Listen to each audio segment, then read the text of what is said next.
गुरु ने धीरे से मुस्कुराते हुए कहा, जब शक्ति अंधी हो जाए तो वह न्याय नहीं, तानाशाही बन जाती है। आज मैं तुम्हें एक ऐसे राजा की कथा सुनाऊंगा जो न्याय प्रिय था, बुद्धिमान था, परंतु उसे अपने ही आदेशों का बोझ नहीं दिखा। पश्चिमी ओर के पर्वतीय प्रदेशों में एक बहुत बड़ा राजा रहता था जिसका नाम था फिरती। एक ऐसा राजा जो बुद्धिमान भी था और निष्पक्ष भी। लेकिन एक दिन उसके दरबार में एक चोर ने ऐसी चाल चली कि पूरा न्याय व्यवस्था हिल गई। वह अपने निष्पक्ष फैसलों के लिए बहुत दूर दूर तक मशहूर था। आज तक किसी का साहस नहीं पड़ा था कि कोई उसके फैसले को चुनौती दे सके। एक शिष्य ने कहा, ऐसा क्यों था गुरुदेव?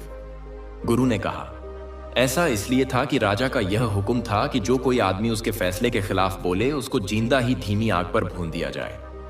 अब सोचो जरा कि इस हुक्म के साथ उसके न्याय को चुनौती देने की हिम्मत ही किसमें थी।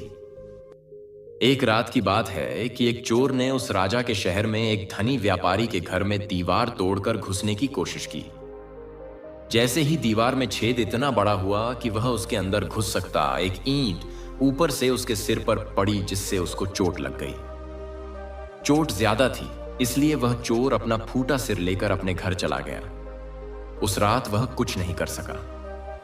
उसको अपने ऊपर बहुत गुस्सा आ रहा था क्योंकि उस दिन उसकी रात बेकार गई और वह कुछ नहीं कर सका। अगले दिन वह राजा फिरदी के महल में पहुंचा और राजा से बोला, हुजूर, कल रात मैं एक व्यापारी के घर में घुसने के लिए दीवार तोड़ रहा था ताकि उसकी कोई छोटी मोटी चीज चुरा सकूं, परंतु दीवार से एक ईंट गिरी और उसने मेरा सिर फोड़ दिया। देखिए, मैं इतनी ज्यादा चोट खा गया हूं कि अपना काम ही नहीं कर सका। ना ही मुझे कोई लाभ मिला और फिर भी मुझे इसका दुख झेलना पड़ रहा है। किसी को तो इसकी सजा मिलनी चाहिए। राजा फिरदी ने उसके सिर की चोट देखी तो वह गुस्से में भरकर कांपती आवाज में बोला, तुम ठीक कहते हो। ऐसे राज्य में भला कोई भी क्या कर सकता है जहां कोई चोर बिना किसी दुविधा के चोरी भी नहीं कर सकता। उसने फिर अपने नौकरों से कहा, जाओ और जाकर उस व्यापारी को लेकर आओ जिसके घर में इस चोर को यह चोट लगी है। राजा के नौकर तुरंत गए और व्यापारी को लेकर राजा के पास आ गए। व्यापारी डर के मारे कांप रहा था। उस बेचारे की तो यही समझ में नहीं आ रहा था कि उसकी गलती क्या थी जो राजा ने उसको बुलाया। असल में तो हर आदमी राजा फिरदी के दरबार में कांपा ही करता था, पर यह व्यापारी कुछ जरा ज्यादा ही कांप रहा था क्योंकि यह बेचारा बेकसूर था। एक शिष्य ने कहा, गुरुवर, क्या उस व्यापारी को सजा दी गई? गुरु ने कहा, नहीं वत्स। राजा ने व्यापारी से कहा, व्यापारी, यह भला सा चोर तुम्हारे घर में दीवार तोड़ते समय जख्मी हो गया।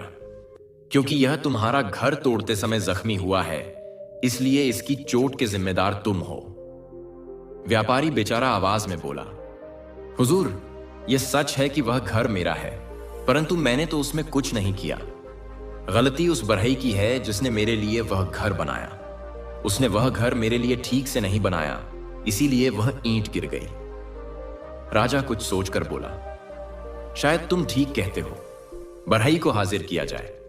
मैं तो यह चाहता हूं कि सजा केवल अपराधी को ही मिलनी चाहिए। राजा फिरदी के सामने अब उस मकान बनाने वाले बढ़ई को लाया गया। राजा बोला, ओ नीच आदमी, क्या तुम जानते हो कि यह भला चोर इस व्यापारी के घर में चोरी करते समय जख्मी हो गया, और वह भी केवल तुम्हारी लापरवाही से किए गए काम की वजह से। जब वह दीवार तोड़ रहा था तो एक ईंट उस बेचारे के सिर पर गिर पड़ी। वह ईंट तुमने कैसे लगाई जो इस बेचारे के सिर पर गिर पड़ी? बढ़ई के तो होश हवास गुम हो रहे थे, परंतु किसी प्रकार वह हिम्मत बटोर कर बोला, हुजूर, ये तो ठीक है कि व्यापारी का घर मैंने बनाया था, पर ईंटें तो मजदूर ने रखी थी। उसी को इस बात की सजा मिलनी चाहिए कि उसने ईंट ऐसे कैसे रखी जो वह इस बेचारे चोर के सिर पर गिर गई। राजा फिरदी बोला, तुम ठीक कहते हो। मजदूर को बुलाया जाए और फिर मैं देखता हूं कि चोर के साथ न्याय कैसे नहीं होता। मजदूर को दरबार में लाया गया। जब राजा ने उसको इस घटना का जिम्मेदार ठहराया तो मजदूर तो डर से केवल फुसफुसा ही सका। सरकार, मैं इस घटना का जिम्मेदार नहीं हूं।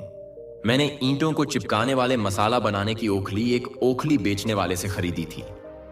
अब अगर वह ओखली ठीक रही होती तो मसाला भी अच्छा रहा होता और ईंट भी ठीक से चिपक जाती। इस ईंट के गिरने का तो वह ओखली वाला ही जिम्मेदार है जिसकी ओखली में वह ईंट बनाने वाला मसाला ठीक से नहीं बना। अब ओखली वाले को राजा के दरबार में पेश किया गया। राजा बोला, सुनो नीच ओखली वाले, तुमने ऐसी खराब ओखली क्यों बनाई जिसमें ईंट चिपकाने वाला मसाला ही ठीक से नहीं बन पाया। उस ओखली में बनाए गए मसाले से बढ़ई ईंट को ठीक से चिपका नहीं सका और इसीलिए कुछ छोटी मोटी चीजें चुराते समय यह भला चोर उन ईंटों में से एक ईंट गिरने की वजह से घायल हो गया। तुमको इस जुर्म की कड़ी सजा मिलेगी। बदकिस्मती से इस ओखली बनाने वाले का शरीर तो बड़ा था और वह ताकतवर भी बहुत था, पर उसमें अक्ल कम थी। वह बेचारा अपने बचाव में कुछ भी न कह सका।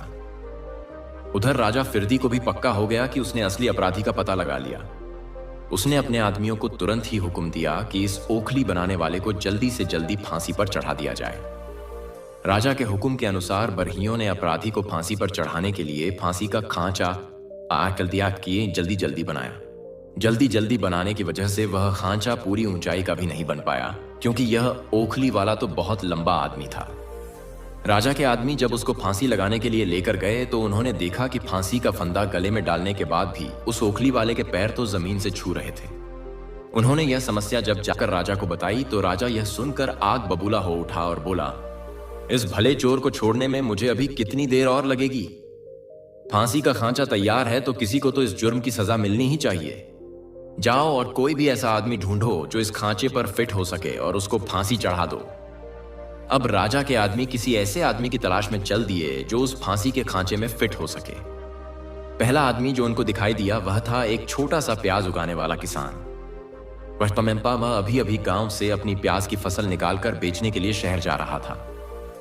इस किसान के बारे में यह मशहूर था कि इसने कभी किसी को किसी प्रकार का कोई नुकसान नहीं पहुंचाया था, पर क्योंकि वह ऊंचाई में छोटा था इसलिए वह फांसी के खांचे पर बिल्कुल ठीक बैठ रहा था और राजा अपने महल में बैठा न्याय की दुहाई दे रहा था। जब यह किसान राजा फिरदी के सामने लाया गया तो राजा चिल्लाया, मुझे कुछ भी बताने की जरूरत नहीं है। अगर यह आदमी उस खांचे पर फिट बैठता है तो बस यही आदमी ठीक है। वह भला चोर पहले ही काफी देर तक न्याय के लिए इंतजार कर चुका है।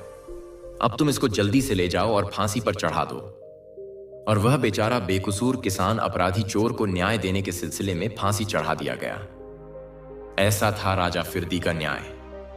गुरु कहते हैं, वत्सो, आज्ञा से पहले विचार करो, क्योंकि अंधी आज्ञाकारिता अधर्म को जन्म देती है। यदि तुम केवल आज्ञा का पालन करोगे और उसमें निहित धर्म या अधर्म को न पहचानोगे तो तुम भी किसी निर्दोष किसान को फांसी चढ़ा दोगे, जैसे राजा फिरदी ने किया। न्याय वह नहीं जो सत्ता कहे, न्याय वह है जो धर्म कहे। गुरु समझाते हैं, राजा फिरदी का न्याय तर्कपूर्ण नहीं था। वह केवल अपने आदेशों के ढांच में सही बैठने वाले को दोषी बना रहा था। याद रखो, शक्ति का अहंकार जब निर्णय करता है तो धर्म मर जाता है। एक बुद्धिमान शासक वह होता है जो प्रश्न सुनने की शक्ति रखे। जो राजा अपने निर्णय पर प्रश्न को अपराध माने वह राजा नहीं तानाशाह होता है। राजा को चाहिए कि वह हर विषय को सुनने, समझने और संशोधन करने की क्षमता रखे। असली न्याय वही है जिसमें दोषी को सजा मिले, न कि निर्दोष को बलि चढ़ाया जाए। अगर एक चोर की वजह से निर्दोष किसान मर जाए तो वह न्याय नहीं, राज व्यवस्था का पतन है। गुरु ने अंत में कहा, धर्म का मूल है विवेक। बिना विवेक के धर्म अधर्म में बदल जाता है।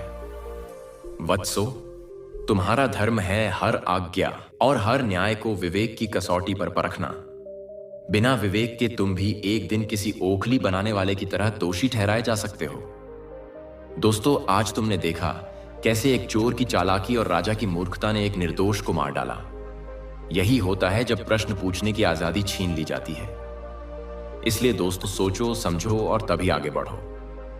दोस्तों, यह कहानी आपको कैसी लगी कमेंट करके जरूर बताएं और वीडियो को लाइक और चैनल को जरूर सब्सक्राइब करें। धन्यवाद। वत्स, अगर आपने इस कहानी से आज कुछ सीखा है तो उसे कमेंट में उतार दो।